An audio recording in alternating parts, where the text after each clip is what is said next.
समोर एवढ्या मोठ्या संख्येने आपण सर्व आलात, आजूबाजूच्या वाड्यांमधनं, म्हणजे जेथेवाडी, रातनांदूर, उखळवाडी, सवसवाडी, चाहोरवाडी, भिलारवाडी, मोजरळवाडी, पांगरी, पोपटी, वडाळी इथली सर्व मंडळी जी आली आहे त्या सर्वांचं मी मनापासून स्वागत करते आणि आभार मानते.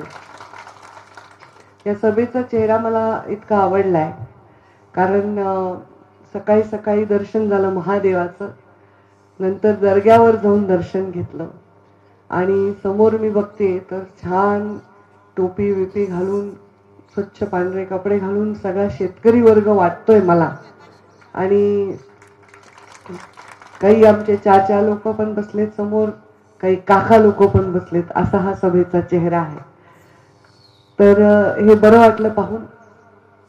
सभेच्या चेहऱ्यामध्ये मला अजून, मी फार बारीक लक्ष असतं माझं, सभेच्या गर्दीवर मी जात नाही, सभेच्या चेहऱ्यावर जाते. सभेत कोण बसलेत, कोणत्या वयाचे आहेत, कोणत्या विचारांचे आहेत, हे सगळं बघते आणि किती महिला बसल्यात हे बघते आणि त्या मायमाऊलीचं दर्शन घेते, कारण त्याच माझी शक्ती आहे. मी बीड जिल्ह्यामध्ये राजकारणाला सुरुवात करून 22 वर्ष झाले. मी काही काल राजकारणात आले नाही. मुंडे साहेबांनी एक दिवशी मला राजकारणात अचानक आणलं, पण त्याच्या आधी 10 वर्ष त्यांनी मला प्रत्येकाच्या प्रचाराला पाठवलं. मला नाही कळलं का, पण कदाचित माझ्या बोलण्याने, माझ्या भाषणाने तेव्हाच्या लोकांना कौतुक वाटायचं की छोटी पोरगी एवढी भाषणं करते. मी अण्णा 19 वर्षाचे होते तेव्हा वेणुताई चव्हाण या लोमटे साहेबांच्या कॉलेजमध्ये त्यांनी मला काय अध्यक्ष म्हणून त्या कार्यक्रमाला बोलवलं, कारण ते मुलींचं कॉलेज होतं. 19 वर्षाचं माझं वय होतं आणि भरपूर भाषण ठोकून आले होते. 19 वर्षाचं भाषण मी जे केलं आणि आता मी 46 वर्षाची आहे. या वयामध्ये आतापर्यंत एवढ्या वर्षात जेवढी मी भाषण केली, माझ्या जीवनात कोणतंही स्टेटमेंट मला मागे घ्यावं लागलं नाही. कोणतंही जाहीर केलेलं वाक्य मला त्याच्याबद्दल कुठलीही दिलगिरी व्यक्त करावी लागली नाही. मी असंख्य भाषणं केलेत. मीडियाने त्याला वेगवेगळ्या पद्धतीने लावलंय, पण पंकजा मुंडेंनी एकदा शब्द बोलला तर तो शब्द मागे घ्यावा असा त्या बोलतच नाहीत आणि दिला तर तो शब्द पाळतात. हे माझी प्रतिमा आहे.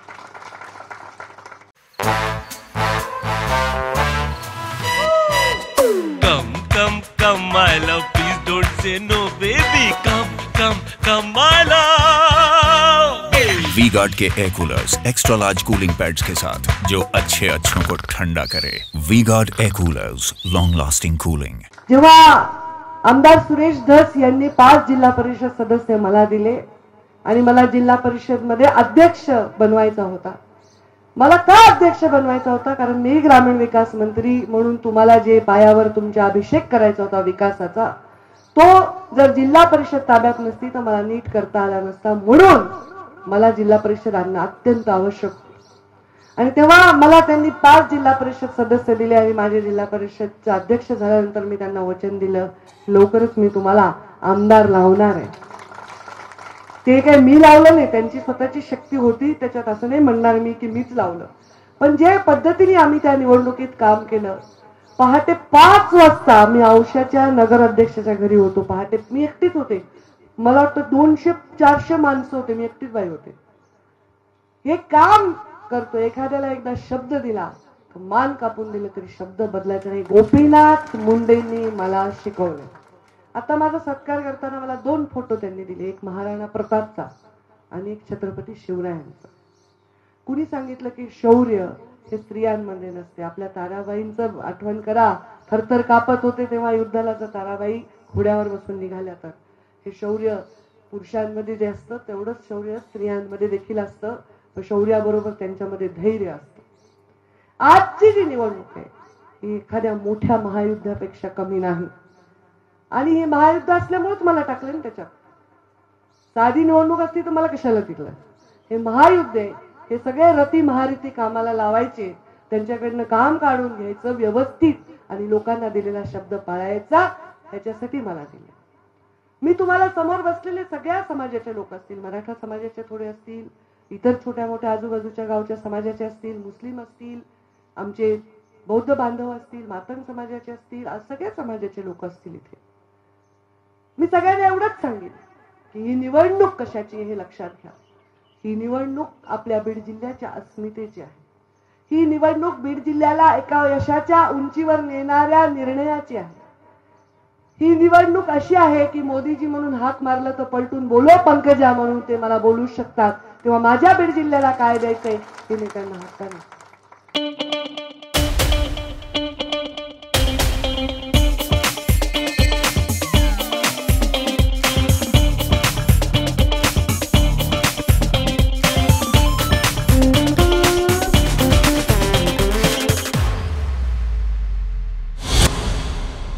मला दिल्लीत जायचंय, मला हौस आली आहे असं नाही. मी कुठलंही पत्र घेऊन कोणत्याही नेत्याच्या घरी गेले नाही की मला उमेदवारी द्या. मी कुठेही माझा अहवाल तयार करून सगळीकडे फिरले नाही की मला ही उमेदवारी द्या. ही उमेदवारी स्वतः प्रधानमंत्री नरेंद्र मोदींनी कोर कमिटीमध्ये माझी फायनल केली. माझी तर इच्छा होती की प्रीतमताईंनाच द्यावं. मी जाहीर स्टेटमेंटही दिलं होतं, कारण 10 वर्ष त्यांनी खूप कष्ट घेतले, काम केलं. राजकारण 100% त्यांनी केलं नाही, फक्त कष्ट घेतले, काम केलं. पण नाही, माझी निवड केली. निवड केल्यानंतर आदेश माझा प्रधानमंत्र्यांनी स्वतः आदेश असल्यावर आपण तो पाळावाच लागतो. त्यामुळे मी पाळायला निर्णय घेतला की चला आपण जाऊ लोकांसमोर मतं मागायला. तोपर्यंत वातावरण चांगलं होतं. नंतर काही चर्चा सोशल मीडिया आहे याच्यावर वाटायला लागलं की काय वातावरण आहे. आणि हे आता नाहीये, हे उभे होते ना लोकसभेला तेव्हा असंच वातावरण होतं. त्याच्या आधीच्या लोकसभेला असंच वातावरण होतं, फक्त तेव्हा सोशल मीडिया नव्हता. म्हणून असं वाटतं.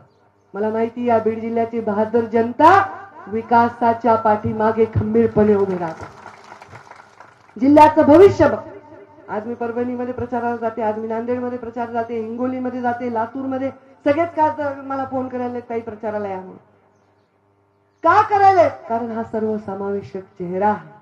या समाज चेहऱ्यावर कोणाचा रोष नाही.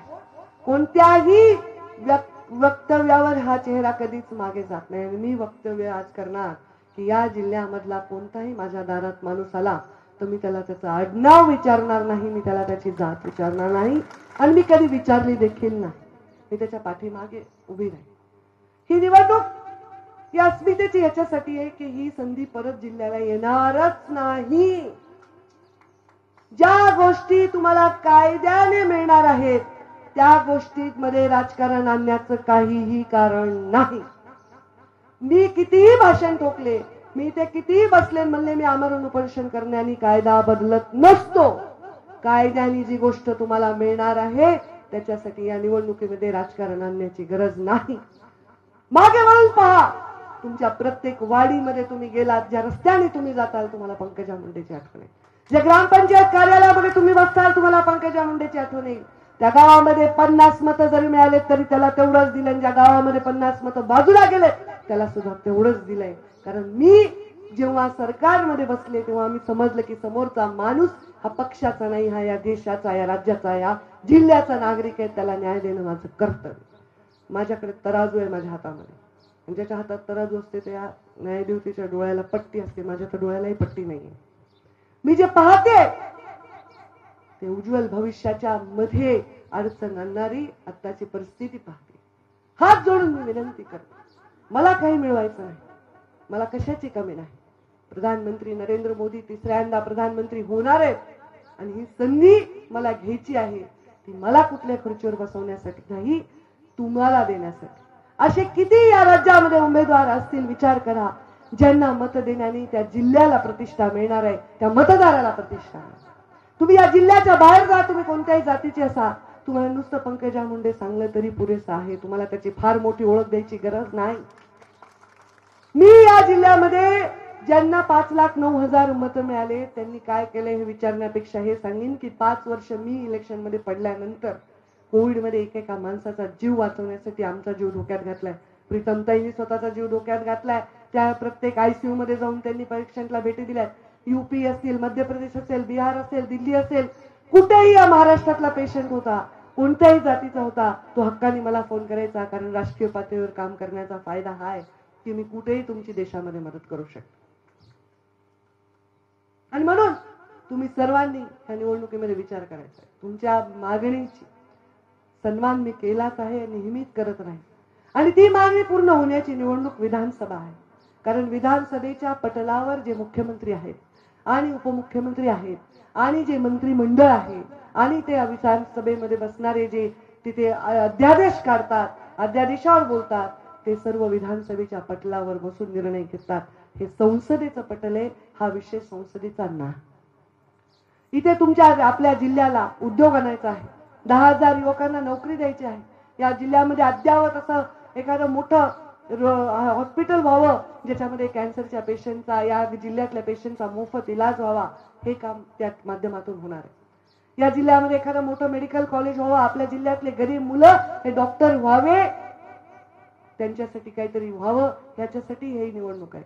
या जिल्ह्यामधला दुष्काळ कायमचा जाऊन या जिल्ह्याची तहान भागवावी, त्याच्यासाठी निवडणूक आहे. मी आतापर्यंत 5 वर्ष मलाही मिळाले ना, हे 5 वर्ष मिळाले तेव्हा मी काय केलं, हे 5 वर्ष जेव्हा मला मिळाले तेव्हा मी मशागत केली या जिल्ह्याची, की पुढचा विकास जर आपल्याला पाहिजे असेल तर आपल्याला, जसं आपल्याला शेती करायची असेल, आपल्याला काही बी बियाणं टाकायचं असते, शेतीमध्ये पेरायचं असते, तर आपण आधी शेतीची जमीन साफ करून घेऊ, त्याची मशागत करतो आणि मग पावसाकडे डोळे लावून बसतो आणि मग पाऊस पडल्यानंतर आपण आपल्या पेरणीला सुरुवात करतो. तसंच माझ्या जिल्ह्याला विकासाच्या एका उंचीवर नेण्यासाठी माझ्या जिल्ह्याकडे काहीच नव्हतं. ना रेल्वे होती, ना महामार्ग होते, ना छोटे रस्ते होते, ना पाणी होतं. अशा वेळी हे रस्ते पूर्ण करणं, हे रस्ते गावागावापर्यंत मुख्यमंत्री ग्राम सडक योजनेने मार्गापर्यंत जोडणं, गावागावापर्यंत विकासासाठी रस्त्या करणं, हे काम मी आधी करून घेतलं. रेल्वेचं काम आधी करून घेतलं. आता अमळनेरपर्यंत रेल्वे रोज आहे आणि पुढच्या 6-8 महिन्यामध्ये, या वर्षभरामध्ये परळीपर्यंत रेल्वे जाईल. मग हे सगळं काम मी जे करून घेतलंय, हे काम ही मशागत आहे. माझी इच्छा होती या जिल्ह्यामध्ये मोठा उद्योग आला.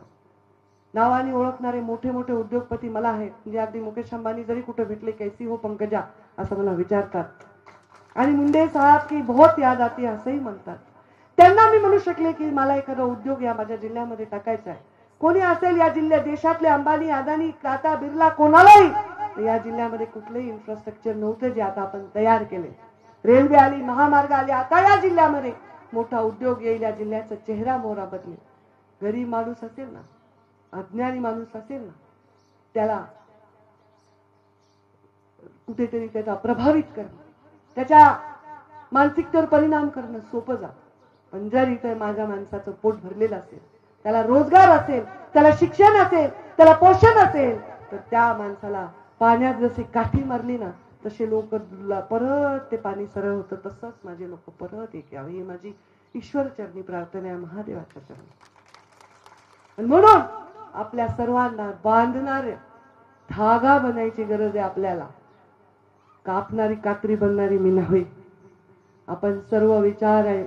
इथे प्रौढ लोकांची संख्या जास्त आहे, कारण युवकांच्या मनात वेगळं काहीतरी चाललं असेल. पण हे प्रौढ लोक शहाणे लोक आहेत. त्यांनी अनेक उन्हाळे पावसाळे बघितले. त्यांना माहिती आहे की हे निवडणूक कशाची आहे. ही निवडणूक आपल्या जिल्ह्याच्या उज्ज्वल भविष्याची आहे. आपण सर्व या उज्ज्वल भविष्यासाठी योगदान द्या. मी पुढच्या 5 वर्षांनी तुम्ही म्हणताल त्याला खासदार करू, पण ही संधी जिल्ह्याला परत येणार नाही. ही जिल्ह्याला संधी परत येणार नाही. यावेळी तुम्ही मला खासदार करून पाठवा. हे 5 वर्ष जिल्ह्याच्या इतिहासामध्ये सुवर्ण अक्षराने लिहिले जातील. तुमच्या प्रत्येक विषयाला मार्ग काढून देणाऱ्या वाटकऱ्याची तुम्हाला गरज आहे. तुमचे मार्ग रोखणाऱ्या माणसाची तुम्हाला गरज नाही. किती वर्ष झाले तुम्हाला राजकारण अण्णा? 30 वर्ष. किती जयंत्या, किती पुण्यतिथ्या, किती दौरे केले असतील, किती लोकांना 5 रुपये कुणाला फीसला दिले असतील, कुणाच्या लग्नाला दिले असतील, कुणाच्या मौतीला गेला असताल, कुणा गरीबाच्या घरी मदत केली असेल, मुसलमानाकडे जाऊन शिरखुर्मा खाल्ला असेल, रामनवमी साजरी केली असेल, हनुमान जयंती साजरी केली असेल, एक भीम जयंती साजरी केली असेल, केलं असेल की नाही? मग हे यांचे 40-30 वर्ष पाण्यात जायचे का एवढे कष्ट केलेले? मी 22 वर्ष राजकारणात आहे, आयुष्यभर 40 वर्ष मुंडे साहेब राजकारणात होते. हे पाण्यात जायचंय का आपल्याला? यावर्षी संपवून टाकायचं का यांचं आयुष्य, सगळ्यांचं राजकारण्यांचं? अरे हे राजकारणी म्हणजे काय दुष्ट माणसं आहेत का काय? हे तुमच्या दुःखासुखाला येत नाहीत का? तुमच्या गावात उद्या एखादी घटना घडली, तुम्हाला उद्या ऍक्सिडेंट झाला, कुणाला अँब्युलन्सला न्यायला रात्री कुणाच्या दारात जाता तुम्ही? या सगळ्या लोकांच्या दारात का जाता? कारण तुमचा अधिकार आहे, तो तुमचं आमचं कर्तव्य आहे. त्या अधिकार आणि कर्तव्याचं नातं प्रेमाचं राहू द्या, एवढीच तुम्हाला विनंती करते. मी तुम्हा सर्वांना विनंती करते की तुम्ही या निवडणुकीला असा संदेश द्या की सगळ्या देशाने बघितलं पाहिजे की अरे बाप रे, काय हा जिल्हा, या जिल्ह्याला सलामच केला पाहिजे. या जिल्ह्याच्या विषयी पोटात माझ्या माया जेवढी आहे ना, कुणाच्याच नसेल इतकी माया आहे. या मातीत माझा बाप गेलाय, मी या मातीला कधीच खाली मान घालायला लावणार, कधीच. या मातीत सगळे रंग आहेत, निळा आहे, भगवा आहे, हिरवा आहे, पिवळा आहे, हे सगळे रंग या मातीत आहे. या रंगाचा गुलाल करून माझ्या कपाळावर लावा. आयुष्यभर तुमच्या सालगड्याप्रमाणे तुमची सेवा केल्याशिवाय राहणार नाही, असं वचन मी तुम्हाला देते आणि माझ्या वाणीला विराम देते. धन्यवाद. जय हिंद, जय महाराष्ट्र.